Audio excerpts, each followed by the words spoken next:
Hello students, आओ आज से नया चैप्टर स्टार्ट करेंगे। क्लास 11th का चैप्टर नंबर 3 ट्रिगोनोमेट्रिक फंक्शंस आज से स्टार्ट करेंगे बच्चों। और ये सबसे फर्स्ट वीडियो है इसकी। इससे पहले मैंने एक वीडियो बनाई थी जिसमें मैंने इस चैप्टर के जितने फॉर्मूलेज थे उनको याद करने का तरीका बताया था, ठीक है। और वैसे ही मेन चैप्टर यहाँ से शुरू है, तो आओ शुरू करते हैं। इसमें हम क्या करेंगे, एक्सरसाइज 3.1 से पहले जितने कॉन्सेप्ट, जितनी थ्योरी, जितने एग्जाम्पल्स, जितना लॉजिक पार्ट है, लॉजिक पार्ट और जो अप्रोच होनी चाहिए, अप्रोच, उन्हें डिस्कस करेंगे, ठीक है। सब कुछ बताऊंगा, सब कुछ। और इसको देखने के बाद आप एक्सरसाइज 3.1 को आराम से सॉल्व कर पाओगे, ठीक है। बस मेरे साथ बने रहना। और एनसीईआरटी में जो जो लिखा है एज इट इज वही बताऊंगा, ठीक है। अपनी तरफ से मैं ज्यादा कुछ नहीं बताऊंगा, जो बुक में दिखा है मोर देन सफिशिएंट है, वही पढ़ेंगे। तो बच्चों हेडिंग क्या है एक्सरसाइज 3.1 का, इंट्रोडक्शन। सबसे पहले देखो बच्चों, जो ट्रिगोनोमेट्री है ना वो आपने पढ़ी थी क्लास 10th में, ठीक है, चैप्टर नंबर 8 में। तो उसकी कुछ बेसिक बातें याद दिलाता हूँ। जैसे हमने कहा था जो ट्रिगोनोमेट्री होती है वो एक राइट एंगल ट्रायंगल से बनती है ना। हमने कहा था राइट एंगल ट्रायंगल में यहाँ 90 होता है, यहाँ पे कोई थीटा हो सकता है या यहाँ पे हो सकता है। लेकिन ये जो थीटा होगा, थीटा ये हमेशा एक एक्यूट एंगल होगा। दूसरी चीज हमने क्या देखी थी कि ना, हमने कहा था कि इस एंगल और इस ट्रायंगल के साइड्स, इनको मिला के ना एक चीज बनती है जिसका नाम था ट्रिगोनोमेट्रिक फंक्शंस। अच्छा, कितने थे? 6। क्या थे? साइन थीटा, और इसका उल्टा कॉसेक थीटा, फिर कॉस थीटा, इसका उल्टा सेक थीटा, फिर कॉट थीटा और इसका उल्टा टेन थीटा। फिर हमने कहा था कुछ हमने फॉर्मूलेज देखे थे, जैसे sine square theta plus cos square theta क्या है? 1। वैसे ही sec square theta is equal to 1 plus tan square theta. वैसे ही cosec square theta is equal to 1 plus cot square theta. तो ये जो बातें थी वो हमने 10th में करी थी। इतना आपको आता है तो अच्छी बात है। अब यहाँ पे 11th से स्टार्ट करेंगे।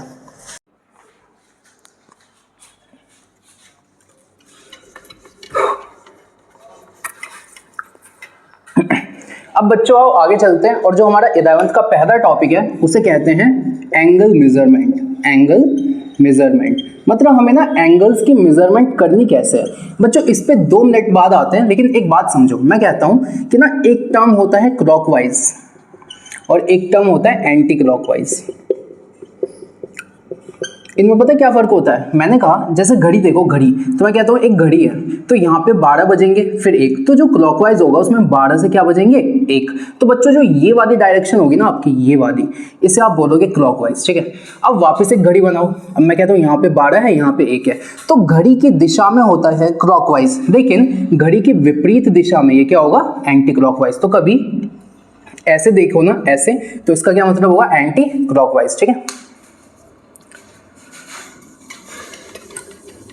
अब बच्चों हमेशा याद रखना, मैं कहता हूं जैसे ना, जैसे मैं बताता हूं आपको, जैसे एक सर्कल है, तो मैं कहता हूं यहाँ पे इसका क्या है? यह है रेडियस। अब मैं कहता हूं यहाँ से एक एंगल ऐसे बना है, तो मैं कहता हूं जब यहाँ से ये देखो कैसे जा रहा है, तो आप बोलोगे जब ये ऊपर जा रहा है तो देखो कैसे याद करोगे? 1 से 12 की तरफ जा रहा है, यानी उल्टा जा रहा है, यानी ये क्या है? Anti clockwise measurement. ये मेजरमेंट हुई कैसे? Anti clockwise. तो बच्चों जो एंटी क्लॉकवाइज मेजरमेंट होती है ना उसको पॉजिटिव लिया जाता है। क्या लिया जाता है? पॉजिटिव, ठीक है। अच्छा, अब यहीं पे अगर मैं कहता ये एक रेडियस है, अब यहाँ आ गए, तो मैंने कहा अगर ये वाली मेजरमेंट है तो ये क्लॉकवाइज मेजरमेंट है। बच्चों अभी बताया था, देखो ऊपर जा रही है तो एंटी क्लॉकवाइज और नीचे आ रही है तो क्लॉकवाइज। तो ये कैसी मेजरमेंट है? तो आप बोलोगे भैया ये है क्लॉकवाइज मेजरमेंट, ठीक है। और जो क्लॉकवाइज मेजरमेंट होती है ना उन्हें नेगेटिव लोगे। कैसे लोगे? नेगेटिव, ठीक है। अच्छा, अब मैं कहता हूं मेरे को ना प्लस 60 डिग्री बना के दिखाओ और माइनस 60 डिग्री बना के दिखाओ, तो आप बोलोगे कि बना दे। तो देखो भाई ये ग्राफ है, तो मैं कहता हूं मैंने ऊपर की तरफ बनाया तो ये होगा आपका प्लस 60 डिग्री, और मैंने नीचे की तरफ बनाया तो ये होगा आपका माइनस 60 डिग्री, ठीक है। ये मतलब होता है। अच्छा, अब बच्चों अगर आपको ये समझ में आ गया तो अब एंगल मेजरमेंट शुरू करते हैं। एंगल मेजरमेंट को समझने के लिए ना हमें 2 टर्म्स को जानना है, 2 टर्म्स को। जो पहला टर्म है ना उसे बोला जाता है डिग्री, और जो दूसरा टर्म है ना उसे बोला जाता है रेडियन, ठीक है। तो पहले डिग्री देखते हैं। पहले क्या देखेंगे? डिग्री। पहले देखेंगे डिग्री। अब देखो डिग्री होता क्या है, तो बच्चों देखो एक सर्कल बनाता हूं उससे समझाऊंगा। मैंने कहा एक सर्कल है, बना दिया। अब मैंने कहा यहाँ पे एक क्या है, सेंटर, ठीक है, और यहां से मैंने बना दी एक लाइन। अब मैं कहता हूं ये जो सर्कल है ना, इसको 360 इक्वल पार्ट्स में बांटो, 360 इक्वल पार्ट्स में बांटो। अब बोलोगे कैसे, तो देखो मैंने कहा ये हो जाएगा पहला हिस्सा, ये हो जाएगा दूसरा हिस्सा, तीसरा, चौथा, पांचवां, छठा, सातवां, आठवां, नौवां, 10वां, 11वां, 12वां, ऐसे ऐसे करके कितने हिस्से होने चाहिए, तो 360 हिस्से होने चाहिए, समझ गए। अब मैं कहता हूं इस 360 में से किसी एक हिस्से को उठाओ, तो इस वाले को उठा दिया मैंने, ठीक है।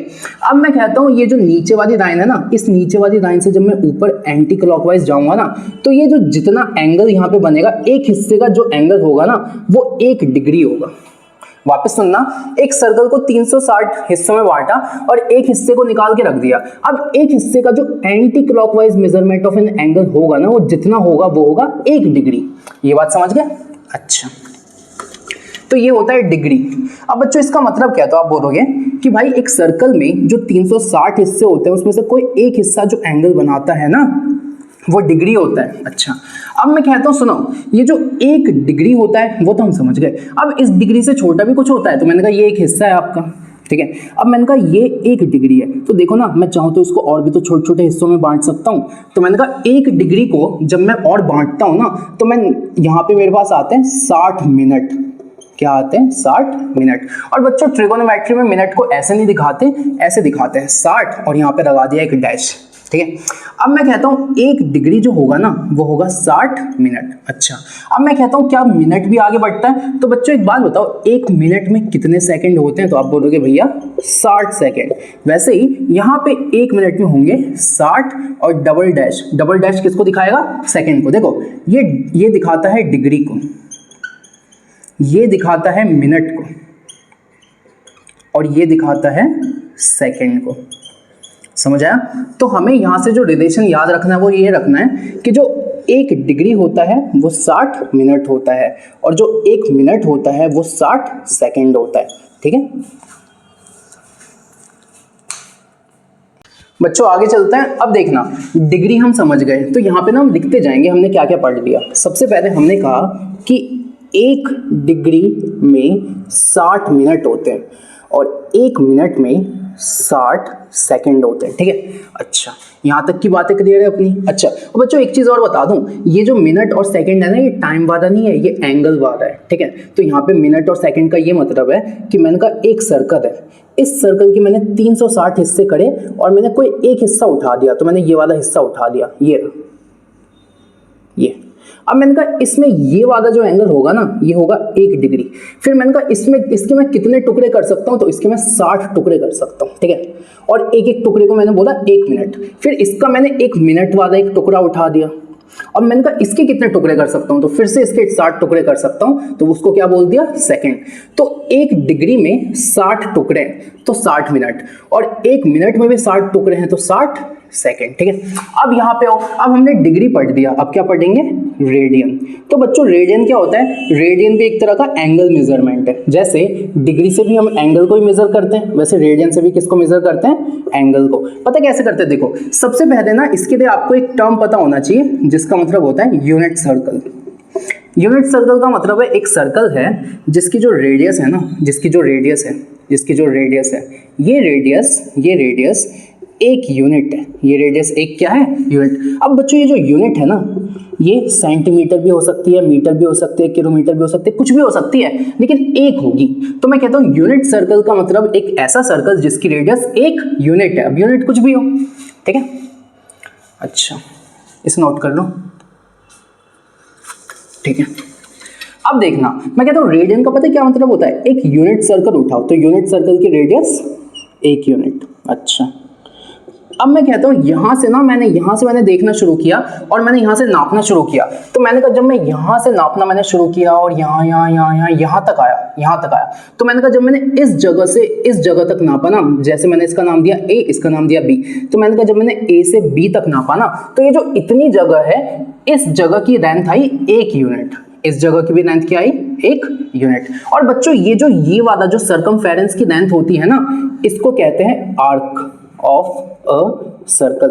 ये जो सर्कमफेरेंस की जो लेंथ होती है इसको बोलते हैं आर्क ऑफ अ सर्कल। तो मैंने कहा मैं यहां से शुरू किया और यहां खत्म किया। पता है कहां खत्म किया? यहां से शुरू किया और यहां तक मैं गया ना, तो मैंने कहा ये जो इतना बड़ा आर्क है ना, ये 1 यूनिट का है। तो मैंने कहा बताओ जरा ये कहां तक का आर्क है? तो आप बोलोगे यहां तक। तो मैंने बोला कि सर्कल में जब एक यूनिट सर्कल में जब रेडियस 1 यूनिट होता है ना, और 1 यूनिट वाला सर्कल और एक आर्क बनाता है, सुनना, 1 यूनिट वाला सर्कल जब 1 यूनिट का आर्क बनाता है, 1 यूनिट रेडियस वाला सर्कल जब 1 यूनिट का आर्क बनाता है, उस आर्क बनाने में वो जितना एंगल एंटी क्लॉकवाइज कवर करता है ना, उसी एंगल को मैं बोलता हूं रेडियन। समझ आया? 1 यूनिट रेडियस का सर्कल जब 1 यूनिट का आर्क बनाता है ना, तो ये जो आर्क बनाने में उसने जितना एंगल कवर किया एंटी क्लॉकवाइज, उस एंगल को मैंने बोला रेडियस। तो अगर मैं बोलूं कि 1 रेडियन को डिफाइन करो, 1 रेडियन, तो आप बोलोगे, क्या बोलोगे? जब 1 यूनिट सर्कल 1 यूनिट का आर्क बनाएगा, क्या बोलोगे? When a unit circle makes an arc of 1 unit, तो जब 1 यूनिट का आर्क बनाएगा ना, उस वक्त वो कितना एंगल बनाएगा? Angle subtended by circle at that time, उस एंगल को मैं बोलूंगा 1 रेडियन। समझ आया? अब बच्चों आगे चलेंगे, आगे देखना अपना टॉपिक क्या चल रहा था, अपना चल रहा था एंगल मेजरमेंट। ठीक है, एंगल मेजरमेंट। अब मैंने कहा एंगल मेजरमेंट करने के लिए, एंगल को मेजर करने के लिए 2 चीजें आनी चाहिए, डिग्री और रेडियन। डिग्री का ये था, रेडियन मैंने आपको समझा दिया। अब रेडियन में थोड़ी सी बातें और समझाता हूँ, ध्यान से सुनना। जैसे मैंने 1 यूनिट सर्कल बना दिया, मैंने कहा इसकी रेडियस क्या है? 1 यूनिट। अच्छा, अब मैंने कहा बच्चों एक बात बताओ, जब ये 1 यूनिट का आर्क बनाएगा तब इसका एंगल क्या होगा? 1। तो मैंने बोला जब ये 1 यूनिट का आर्क बनाएगा तब कितना एंगल होगा? 1 रेडियन। 1 रेडियन। अच्छा, अब बताओ अगर 1 यूनिट का आर्क बना रहा है तो 1 रेडियन होगा। अब मैंने कहा अगर ये 2 यूनिट का आर्क बनाए तो आप बोलोगे भैया अगर ये 2 यूनिट का आर्क बनाएगा ना, तो अब जो एंगल होगा वो 2 रेडियन होगा। सही है। मैंने कहा अगर ये 3 यूनिट का आर्क बनाए तो 3 यूनिट का, तो आप बोलोगे अगर ये 3 यूनिट का आर्क बनाएगा ना, 3 यूनिट का, तो अब जो एंगल होगा वो 3 रेडियन होगा। ये मैं समझा रहा हूं। तो मैंने कहा अगर मैं 2 यूनिट के आर्क की बात करूं तब एंगल क्या होगा? 2 रेडियन। वैसे ही अगर मैं 3 यूनिट के आर्क की बात करूं तो एंगल क्या होगा? 3 रेडियन। तो बच्चों एक बात बताओ, सर्कल का ये जो कंप्लीट सर्कल है ये कितना होता है? तो आप बोलोगे कंप्लीट सर्कल होता है 2 पाई r। कंप्लीट सर्कल क्या होता है? 2 पाई r। तो मैं कहता हूं एक बात बताओ, अगर जितनी आर्क है उतना ही एंगल होता है, जितनी आर्क है उतना ही क्या होता है? रेडियन। तो मैंने कहा अगर मैं कंप्लीट सर्कल की बात करूं, अगर मैं एक कंप्लीट रिवॉल्यूशन एक बार घूम गया, इसका मतलब मैं बात कर रहा हूं सर्कमफेरेंस की। किसकी बात कर रहा हूं? सर्कमफेरेंस की। तो ये बताओ सर्कमफेरेंस होता कितना है? 2 पाई r। और बच्चों मैं कौन सा सर्कल देता हूं? मैं देता हूं यूनिट सर्कल। तो रेडियस क्या है? 1। तो सर्कमफेरेंस क्या आ गया? 2 पाई। अब एक बात बताना, ध्यान से सुनना। मैंने कहा जब 1 यूनिट था तो एंगल भी 1, जब 2 यूनिट था एंगल भी 2, जब 3 यूनिट था एंगल भी 3। लेकिन अब जो आर्क की लेंथ है वो कितनी है? 2 पाई। अब जो आर्क की लेंथ है वो कितनी है? 2 पाई यूनिट आर्क। तो बच्चों जितने यूनिट की आर्क होती है उतना ही तो रेडियन होता है। तो इसमें ये कितना एंगल बना देगा? 2 पाई रेडियन। और ये बताओ ये 2 पाई यूनिट की आर्क क्या थी? तो असल में ये था सर्कमफेरेंस ऑफ यूनिट सर्कल, यही था। अच्छा, तो यूनिट सर्कल का जो सर्कमफेरेंस है वो 2 पाई है। पता है क्यों? क्योंकि r की वैल्यू तो 1 है ना। तो मैंने कहा कि जब एक सर्कल जिसका रेडियस 1 है वो एक चक्कर पूरा घूमेगा ना, तो वो कितना एंगल बनाएगा सेंटर पे? तो वो बनाएगा 2 पाई रेडियन एंगल बनाएगा। कितना बनाएगा? 2 पाई रेडियन। ये बात समझ गए क्या? अच्छा, तो अब बच्चों एक बात बताना, मैंने कहा जब एक सर्कल पूरा घूम जाता है तो वो 360 डिग्री का एंगल बनाता है, और जब एक सर्कल घूम जाता है तो वो 2 पाई रेडियन का एंगल बनाता है। इसका मतलब 360 और 2 पाई रेडियन बराबर नहीं है क्या? तो यहां से मैं ये नहीं लिख सकता कि जो 360 डिग्री है वो किसके बराबर है? 2 पाई रेडियन के। ठीक है, एक बार आप यहां तक नोट करो।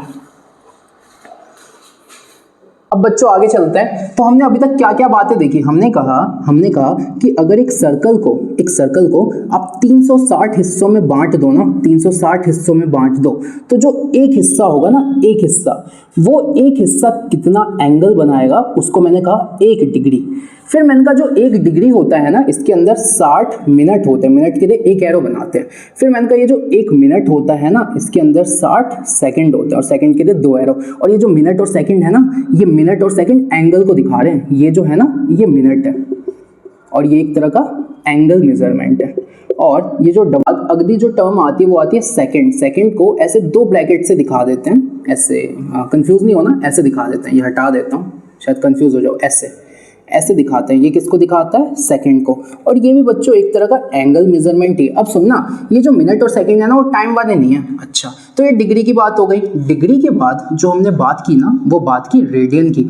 अब मेरे को ये बताओ कि हम डिग्री और रेडियन की बात करी क्यों रहे हैं? तो हेडिंग क्या है? हम एंगल का ना मेजरमेंट करना चाहते हैं, और एंगल का जो मेजरमेंट है ना, वो 2 तरीके से हो सकता है, या तो डिग्री से होगा या तो रेडियन से होगा। अब रेडियन में क्या होता है? तो रेडियन के लिए एक कॉन्सेप्ट आता है जिसको हमने बोला यूनिट सर्कल। इसका क्या मतलब होता है? एक सर्कल बना दिया जिसकी जो रेडियस है वो 1 यूनिट है। अच्छा, अब इसका मतलब होता है यह है यूनिट सर्कल। आगे हमने कहा और क्या होता है? तो हमने कहा जब ये यूनिट सर्कल एक यूनिट की आर्क बनाएगा ना, आर्क, तो 1 यूनिट की आर्क बनाने में जितना एंगल देगा ना, उस एंगल को मैंने कहा 1 रेडियन। ठीक है, फिर मैंने कहा कि जब ये यूनिट सर्कल एक बार पूरा घूम के आ जाएगा तो पूरे में क्या होता है? तो ये 2 पाई आर का आर्क बना देगा। भाई जब ये पूरा घूम देगा तो वही तो बनाएगा सर्कमफेरेंस। फिर मैंने कहा आर की वैल्यू 1 है, यानी आर्क कितने का बनेगा? 2 पाई का आर्क बनेगा। और हमने कहा जितना आर्क बनता है उतना ही रेडियन होता है, तो रेडियन भी कितना हो गया? 2 पाई रेडियन।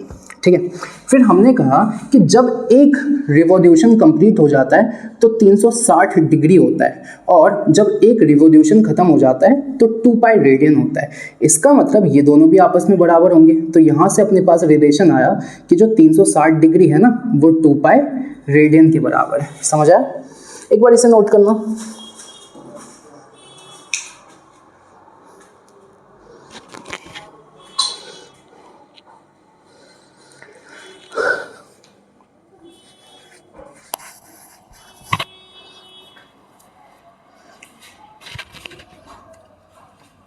ठीक है, अच्छा,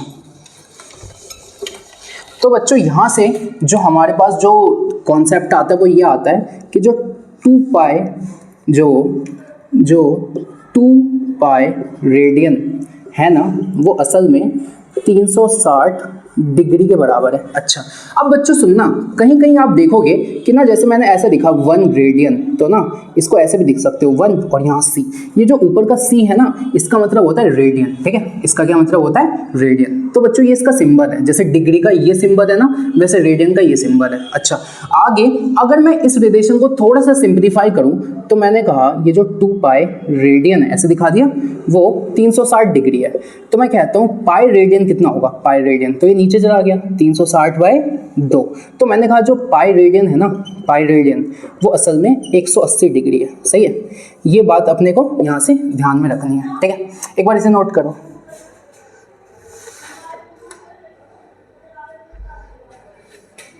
अच्छा, अब देखना बच्चों, अब मैं कहता हूं कि एक बात बताओ, हमने जो सर्कल अभी तक माना है वो 1 यूनिट रेडियस का सर्कल माना है, 1 यूनिट रेडियस का सर्कल माना है, जिसको हमने कहा यूनिट सर्कल, जिसको हमने क्या कहा? Unit circle. लेकिन बच्चों एक बात बताओ, क्या हमेशा हमारे पास वही सर्कल होगा जिसका रेडियस 1 यूनिट है? ऐसा तो नहीं है। तो हम कहते हैं एक जनरल केस बना दो। एक क्या बना दो? जनरल केस, कि अब जो सर्कल है ना, अब जो सर्कल है, इसका रेडियस 1 यूनिट नहीं है, इसका रेडियस है r।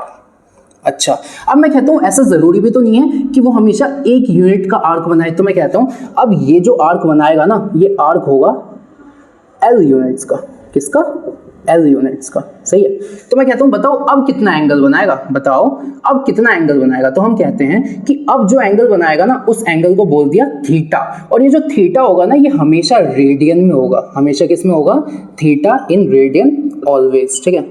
इसका एक फॉर्मूला दिया गया है बुक में कि थीटा जो है ना, वो length of arc upon radius of a circle के बराबर होगा। ये फॉर्मूला गिवन है बुक में, जहां पे रेडियन का टॉपिक है ना, उसके जस्ट लास्ट वाली लाइन में देखो कि लिखा हुआ है कि जो थीटा है ना, वो L/R होगा, जहां थीटा हमेशा रेडियन में होगा। और ये जो L और R है ना, ये हमेशा सेम यूनिट्स में होने चाहिए, सेम यूनिट्स। अगर दोनों मीटर में है या दोनों सेंटीमीटर में या दोनों किलोमीटर में, लेकिन सेम यूनिट्स में होने चाहिए। और ये जो थीटा है ना, ये थीटा हमेशा किस में होगा? थीटा हमेशा किस में होगा? रेडियन में। ठीक है, इसे नोट करो।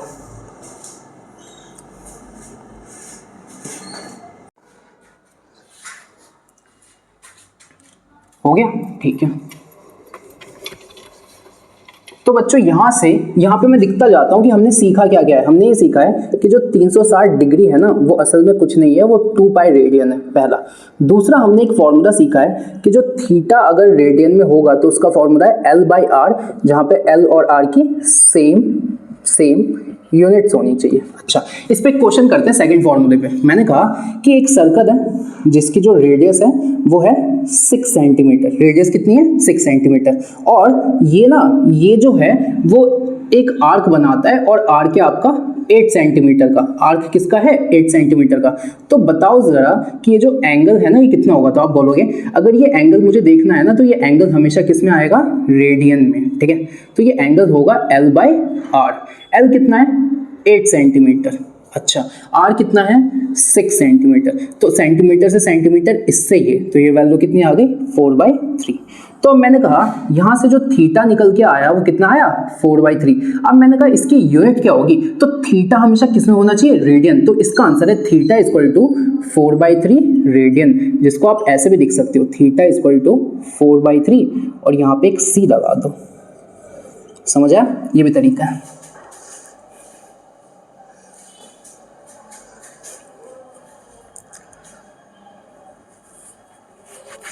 हो गया? अच्छा, तो बच्चों अब देखना, अब अगले टॉपिक पे चलते हैं। इसके बाद आप अपनी एनसीईआरटी में देखेंगे तो जो नेक्स्ट टॉपिक लिखा हुआ है वो ये लिखा हुआ है, रिलेशन बिटवीन। एनसीईआरटी में देखना लिखा हुआ है relation between real numbers and radian. Relation between real numbers and radian. इसका क्या मतलब है? हम कहते हैं रियल नंबर्स नंबर होते हैं, और जो रेडियन है, रेडियन क्या होते हैं? रेडियन होते हैं एंगल्स। तो नंबर और एंगल का भी कुछ रिलेशन है क्या? तो हाँ भाई है। सुनना ध्यान से। मैं कहता हूँ यहाँ पे आप ऐसा करो, एक सर्कल बना दो। बना दिया। इस सर्कल को हमने कहा कि ये यूनिट सर्कल है और ये 1 यूनिट है। अच्छा, अब हमने कहा यहाँ से एक लाइन बना दो, ऐसे बना दिया। हमने कहा यहाँ पे है 0, यहाँ पे है +1, यहाँ पे है -1, यहाँ पे है +2, यहाँ पे है -2। ठीक है। अब मैंने कहा बच्चों मान लो कि ये जो लाइन है ना, ये एक धागे की तरह है। ये लाइन किसकी तरह है? धागे की तरह, जिस धागे पे नंबर बने हुए हैं। तो ये एक ऐसी नंबर लाइन है जो धागे की तरह है। अब थोड़ा इमेजिन करना। मैंने कहा ये एक सर्कल है। ये क्या है? सर्कल। और यहाँ पे क्या है? एक धागा। ये एक धागा है। ठीक है, ये एक सर्कल है और ये एक धागा है। अब मैंने कहा ये अगर मैं इस धागे को इस सर्कल पे लपेटने की कोशिश करूँ तो क्या ये ऐसे लपट जाएगा? देखो ना, अगर मैं कहता ये धागा है तो ये धागा इस सर्कल पे ऐसे लिपटेगा कि नहीं लिपटेगा? वैसे ही अगर थोड़ा सा आप इमेजिन कर पाओ तो मैं कहता हूँ अगर ये एक धागा है तो ये धागे को मैं ऐसे मोड़ के सर्कल पे लपेट सकता हूँ कि नहीं लपेट सकता? भाई धागे को इस सर्कल पे लपेट सकता हूँ, है ना। तो मैंने इस धागे को इस सर्कल पे लपेटना शुरू किया। तो मैंने कहा ये सर्कल है, 1 यूनिट की लेंथ है। जब मैंने इसको इस पे लपेटना शुरू किया ना, तो ये कुछ ऐसे लपटा। ठीक है, तो मैंने कहा ये जो 1 वाली वैल्यू है ये भी इस पे कहीं ना कहीं लपटी होगी। तो मैं कहता हूँ यहाँ से जब मैंने इस 1 वाली वैल्यू को देखा तो मैंने कहा यहाँ से यहाँ तक ये वैल्यू कितनी है? 1। तो जब वो लपटा होगा तो वो भी तब भी कितनी होगी? 1। यानी ये वाला आर्क कितने यूनिट का आ गया? 1 यूनिट का आ गया। तो मैं कहता हूँ जब 1 यूनिट का आर्क बनता है तो ये बताओ ये एंगल कितना होगा? तो आप बोलोगे ये एंगल होगा 1 रेडियन। अच्छा, यानी मुझे क्या पता चला कि 1 यूनिट रियल नंबर से 1 रेडियन का एंगल बना। अब मैंने कहा ये 2 बार अभी तो इस पे कहीं ना कहीं रपटा होगा, यहाँ रपटा होगा, तो मैं कहता हूँ अब कितना एंगल, अब कितना हो गया 2 रेडियन। तो जो 2 यूनिट रियल नंबर आया उससे जो एंगल बना अब वो 2 रेडियन नहीं बन गया, तो मैंने कहा अब एंगल कितना बन गया 2 रेडियन। इससे क्या देखा, मैंने कहा रियल नंबर की जितनी वैल्यू है ना रेडियन की भी उतनी ही वैल्यू है। तो आपकी एनसीईआरटी में इसके नीचे एक लाइन लिखी हुई है कि जो रियल नंबर्स है, रियल नंबर्स और जो रेडियन है आर 1 एंड सेम। मतलब इस कॉन्सेप्ट के हिसाब से हम क्या बोलते हैं कि जो रियल नंबर्स की वैल्यू है ना वो एग्जैक्टली सेम है रेडियन की वैल्यू से। और बच्चों ये यहाँ पे यूज नहीं होगा, ये जो नेक्स्ट एक्सरसाइज आएगी जिसमें ट्रिगोनोमेट्रिक फंक्शंस की डोमेन और रेंज की बात होगी ना, वहां पे इसका काम आएगा, तो वहां पे बताऊंगा। अभी बस आप इतना समझो कि अगर मैंने इसको लपेटा तो मैंने कहा रियल नंबर्स पे जो वैल्यू आ रही है रेडियन पे भी वही आ रही है। तो मैंने कहा जो रियल नंबर्स है और जो रेडियन है उनका मैग्नीट्यूड यानी उनकी वैल्यू क्या आ रही है, सेम। तो रियल नंबर्स और रेडियन क्या है, सेम। ठीक है, आओ बच्चों आगे चलते हैं। अब जो नेक्स्ट टॉपिक है ना वो ये है कि कन्वर्जन ऑफ एंगल्स। मतलब यहां से मुझे क्या समझना है, मुझे ये समझना है कि अगर मेरे पास कोई चीज, कोई एंगल रेडियन में है तो मैं उसको डिग्री में कैसे कन्वर्ट करूं, और अगर मेरे पास कोई एंगल डिग्री में है तो मैं उसे रेडियन में कैसे कन्वर्ट करूं। ठीक है, तो इन्हें देखते हैं। ठीक है, तो मैंने कहा बच्चों जो बेसिक अपना कॉन्सेप्ट है, वो कॉन्सेप्ट क्या है, वो कॉन्सेप्ट है कि जो 360 डिग्री का एंगल है ना वो 2 पाई रेडियन है। तो यहाँ लिख दूं क्या, जो 2 पाई रेडियन है, शॉर्ट में लिखूंगा RAD, वो 360 डिग्री के बराबर है। ठीक है, तो बच्चों यहाँ से बताओ, मैं कहता हूँ ये जो 2 पाई रेडियन है अगर वो 360 डिग्री के बराबर है तो मैं कहता हूँ 2 को वहाँ भेजो, जो पाई रेडियन है, पाई रेडियन वो कितना होगा, तो आप बोलोगे 360/2, यानी जो पाई रेडियन होगा, पाई रेडियन वो 180 डिग्री के बराबर है। तो यहाँ से जो चौथा कॉन्सेप्ट है वो पता है क्या आया, कि जो 180 डिग्री है ना वो असल में कुछ नहीं है, वो पाई रेडियन के बराबर है। ठीक है, अच्छा अब यहाँ पे और भी कुछ समझेंगे हम। अब यहाँ पे कुछ बेसिक टर्म समझेंगे, जैसे मैं आपके सामने कुछ एग्जांपल्स लिखता हूँ। मैंने कहा कि ना देखो, अब क्वेश्चन कभी ऐसा आएगा, यहीं पे समझ रहा हूँ, मैं कहता हूँ कि क्वेश्चन आएगा कि यहाँ पे ना आपको कुछ रेडियन में दे रखा होगा और बोलेगा डिग्री में कन्वर्ट करो, रेडियन में दे रखा होगा और बोलेगा डिग्री में कन्वर्ट करो। तो आपको क्या याद रखना, आपको ये याद रखना है कि यार जो पाई रेडियन होता है ना वो 180 डिग्री के बराबर होता है। सही है, अब क्वेश्चन कैसा आएगा, क्वेश्चन बोलेगा रेडियन है डिग्री में कन्वर्ट करो, तो पहले रेडियन लिखोगे बाद में डिग्री लिखोगे। क्वेश्चन आएगा कि रेडियन तो है और उसको डिग्री में कन्वर्ट करो, तो आप पहले रेडियन लिखोगे फिर डिग्री। ठीक है, अच्छा अब मैं कुछ को करके दिखाता हूं। जैसे मैंने कहा पाई रेडियन हो गया 180 डिग्री। ठीक है, अब मैंने कहा अगर पाई रेडियन 180 डिग्री हो गया तो 1 रेडियन कितना हो गया, तो आप बोलोगे 1 रेडियन हो गया 180/पाई डिग्री। तो यहां से जो नेक्स्ट कॉन्सेप्ट है वो पता है क्या आता है, कि जो 1 रेडियन है ना वो असल में कुछ नहीं है, वो 180/पाई डिग्री है। अच्छा, अगर मेरे को ये जानना होता, अगर मेरे को ये जानना होता, जैसे मैंने कहा कि जो 180 डिग्री है ना वो पाई रेडियन है, तो ये बताओ 1 डिग्री कितना होगा, तो आप बोलोगे ये होगा पाई/180 डिग्री, मतलब पाई/180 रेडियन। तो मैंने कहा यहाँ से कि 1 डिग्री कितना होगा, तो आपने कहा पाई/180 रेडियन। ठीक है, अब ये भैया ये सब बता क्यों रहे हो, तो सुनो, अब ऐसा क्वेश्चन आएगा, जैसे मैंने कहा कि कन्वर्ट करो 45 डिग्री इंटू रेडियन। 45 डिग्री को रेडियन में कन्वर्ट करो, तो कैसे करोगे, सबसे पहले लिखोगे 45 डिग्री। ठीक है, फिर मैंने कहा मुझे डिग्री को किस में कन्वर्ट करना है, रेडियन। तो मैंने कहा कि ये बताओ 1 डिग्री में कितने रेडियन होते हैं, तो मैंने कहा 1 डिग्री में होते हैं पाई/180। तो मैंने 45 को ऐसे लिखा, 45 इंटू 1 डिग्री लिख सकता हूँ, और मैंने कहा 1 डिग्री में कितने रेडियन होते हैं, तो पाई/180 रेडियन। तो मैंने कहा अगर 45 डिग्री है ना तो मैं सीधा लिखूंगा 45 इंटू पाई/180। इससे ये कटा तो आंसर आ गया पाई/4 रेडियन। तो समझ आया कैसे करना है क्वेश्चनों को। एक क्वेश्चन और करते हैं, एक क्या बहुत सारे करेंगे। जैसे अब फटाफट मैं तुम्हारे सामने कुछ क्वेश्चन लिखूंगा, इसको ट्राई करो। 30 डिग्री कितनी रेडियन होगा, दूसरा 45 डिग्री कितना होगा, तीसरा 60 डिग्री कितना रेडियन होगा। चौथा 90 डिग्री कितना रेडियन होगा। पांचवा 180 डिग्री कितना रेडियन होगा। और छठा 270 डिग्री कितना रेडियन होगा। करो ट्राई।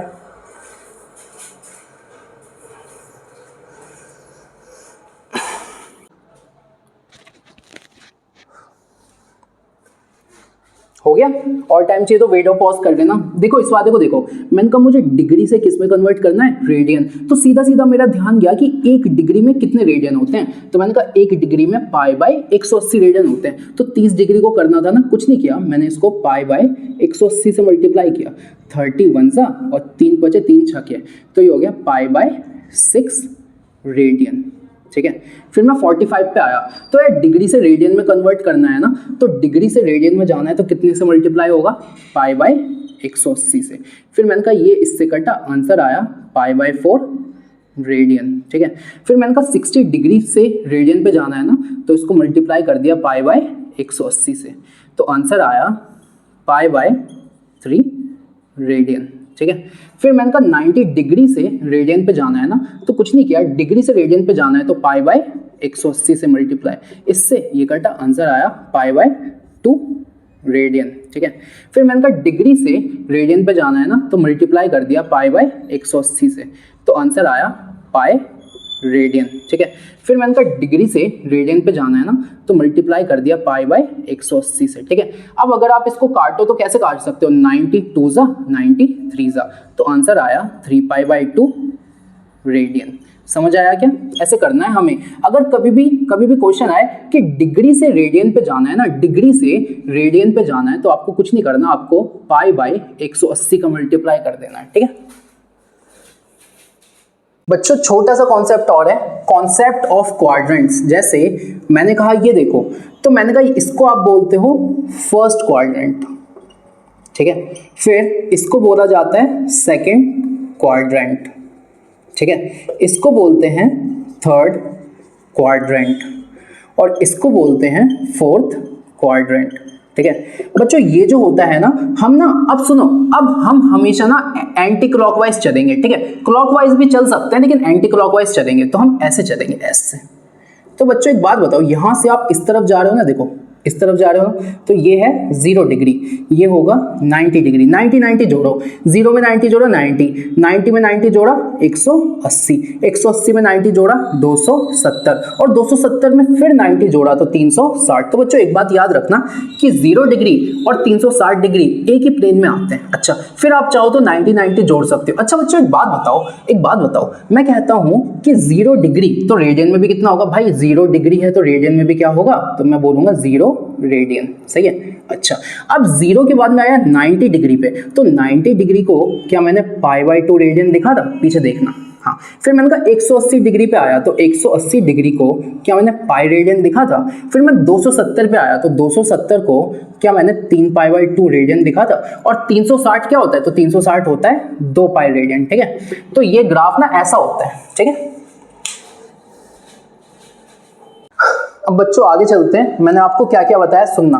360 डिग्री 2 पाई रेडियन होता है, थीटा रेडियन में होता है L बाय आर, जहाँ L और R सेम यूनिट में होंगे और जो एंगल है ना वो रेडियन में होगा। फिर हमने कहा कि जो रियल नंबर्स है, रियल नंबर्स और जो रेडियन है ना वो सेम होते हैं। आगे हमने कहा अगर 360 डिग्री 2 पाई है तो पाई क्या होगा, 180। फिर मैंने कहा अगर मेरे पास कोई एंगल रेडियन में है और मुझे उससे डिग्री पे जाना है तो मैं 180 बाई पाई की मल्टीप्लाई करूंगा, और मेरे पास कोई एंगल डिग्री में है और मुझे रेडियन पे जाना है तो मैं पाई बाय 180 की मल्टीप्लाई करूंगा।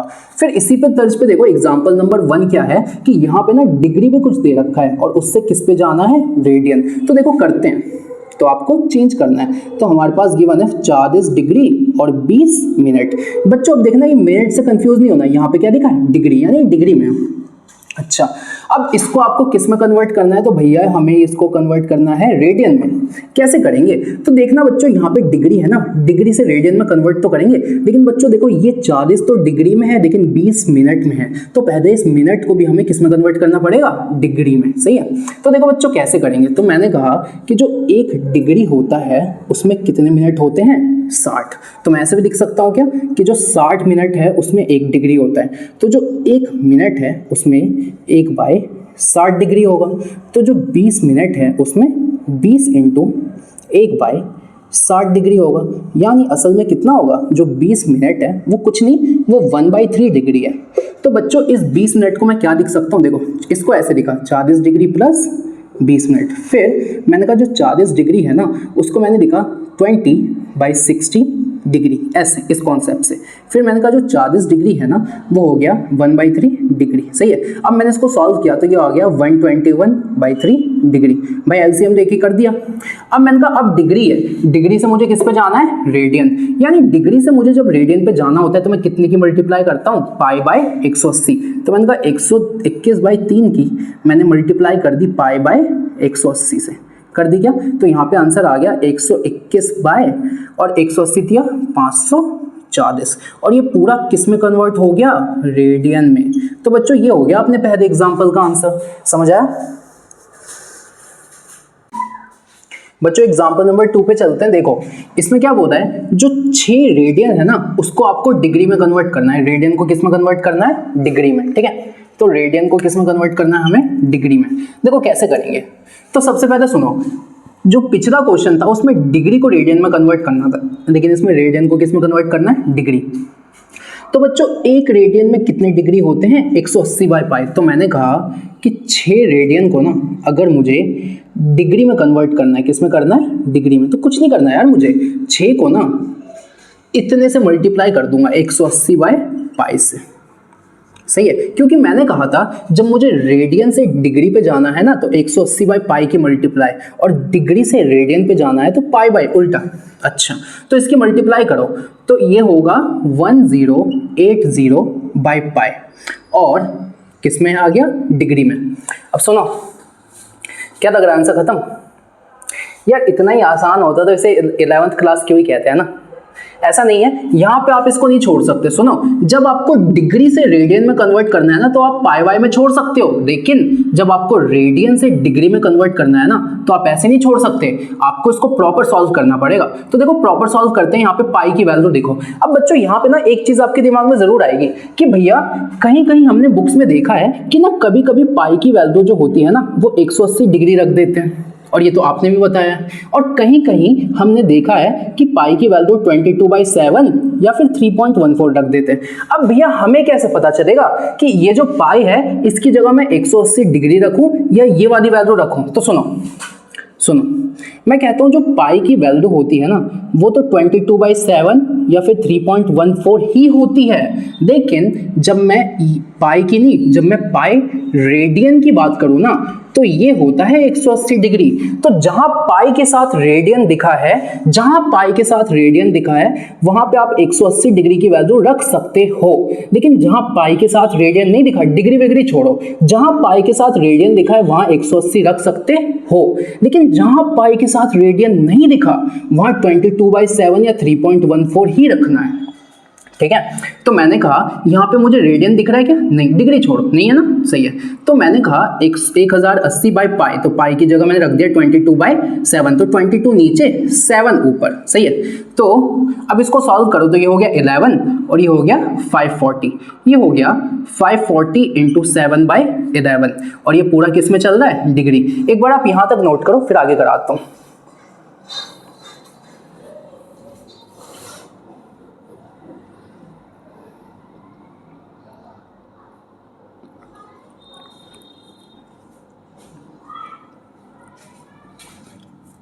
हो गया यहाँ तक, ठीक है। तो ये मिटा देता हूँ यार, जगह चाहिए। तो अब देखो इसके आगे बताता हूँ। यहाँ पे हमने क्या किया, हमने कहा कि 6 रेडियन जो है ना, 6 रेडियन वो कितना आ रहा है, वो आ रहा है 540 इंटू 7/11, 540 इंटू 7/11 डिग्री, सही है। अब मैंने 540 इंटू 7 की मल्टीप्लाई कर दी, तो करो भाई 540 इंटू 7, ये हो गया 0, 7 चौक 28, 2 7 पंचे 35, 37, तो ये हो गया जो 6 रेडियन है ना वो है 3780/11 डिग्री, ठीक है। अब मैंने कहा कि यार अब क्या कर सकते हैं, तो भाई क्या करो, डिवाइड करो यार, क्या कर सकते हो, कुछ कर थोड़ी सकते हम। 11 3 ज़ा 33, क्या बचा 4, 8, 4 ज़ा 44, क्या बचा 4, 0, 3 ज़ा 33, क्या बचा 7। तो बच्चों इसको मैं ऐसे नहीं लिख सकता कि जो नीचे होता है वो ऊपर लिख दो, जो ये होता है इसको नीचे लिख दो और इसको यहाँ लिख दो, ऐसे लिख दिया। तो मैंने कहा कि जो 6 रेडियन है ना, 6 रेडियन, उसको मैं लिख सकता हूँ 343 7/11, सही है। और ये पूरा किस में है, ये पूरा है डिग्री में, ठीक है। अच्छा अब इसके आगे तो मैंने कहा इसको मैं और अच्छे से ऐसे लिखूंगा कि जो 6 रेडियन है ना वो 343 डिग्री प्लस 7/11 डिग्री है, ऐसे ऐसे इसको ब्रेक कर सकते हो आप। अब ये तो डिग्री में आ गया, इसको ब्रेक करना है, तो मैंने कहा इसको क्या होगा कि यार ऐसे नहीं छोड़ सकता, अब मैं इसको मिनट में या सेकेंड्स में चेंज करूंगा क्योंकि मुझे आंसर फ्रैक्शन में नहीं चाहिए।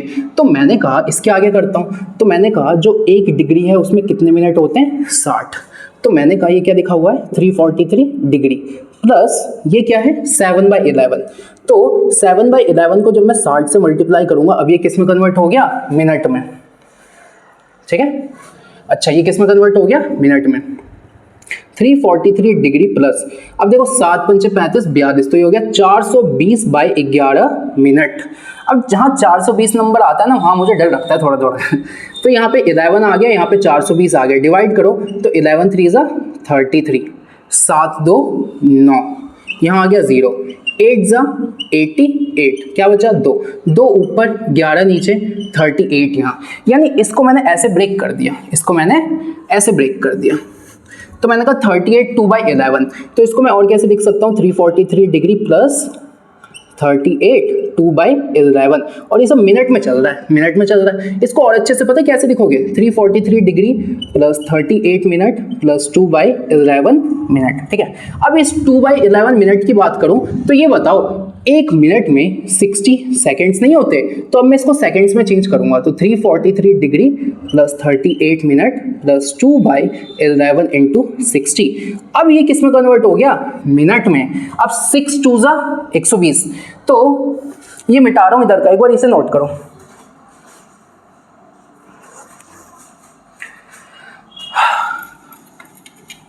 इसके आगे कर रहा हूं, क्या लिखा हुआ है देखो, यहाँ दिखता हूँ 343 degree plus 38 minute plus 120/11 seconds. अब बच्चों यहाँ पे डिवाइड करें अगर हम ऐसे, तो 11 1 ज़ा 11, यहाँ बचा 1, यहाँ आया 0, तो यहाँ लगेगा 0, फिर यहाँ लगेगा पॉइंट, यहाँ लगेगा 0 9, तो आंसर आएगा 10.9। तो इसकी जगह मैं और क्या लिख सकता हूँ अच्छे से, 343 degree plus 38 minute plus 10.9 seconds. तो बच्चों अब इसको मैं कंबाइन करके पता है कैसे लिखूंगा, 343 डिग्री 38 मिनट और 10.9 सेकेंड्स, ठीक है। जब आप अपनी बुक में देखोगे ना तो इस वैल्यू को अप्रोक्सीमेट ये लिखा हुआ है 343 डिग्री 38 मिनट और 11 सेकेंड्स। तो बच्चों हमने कहा कि जो 6 रेडियन था ना, 6 रेडियन, जब मैंने उसको डिग्री में कन्वर्ट किया तो असल में वो 343 डिग्री 38 मिनट और 11 सेकेंड्स के बराबर आया। समझ आया आपको, ये दूसरा क्वेश्चन था। इसके आगे जितने क्वेश्चन है वो इसके सेकंड पार्ट में करवाऊंगा। कैसा लगा आपको वीडियो, आप कमेंट करिए। तब तक के लिए पढ़ाई करते रहिए। All the very best.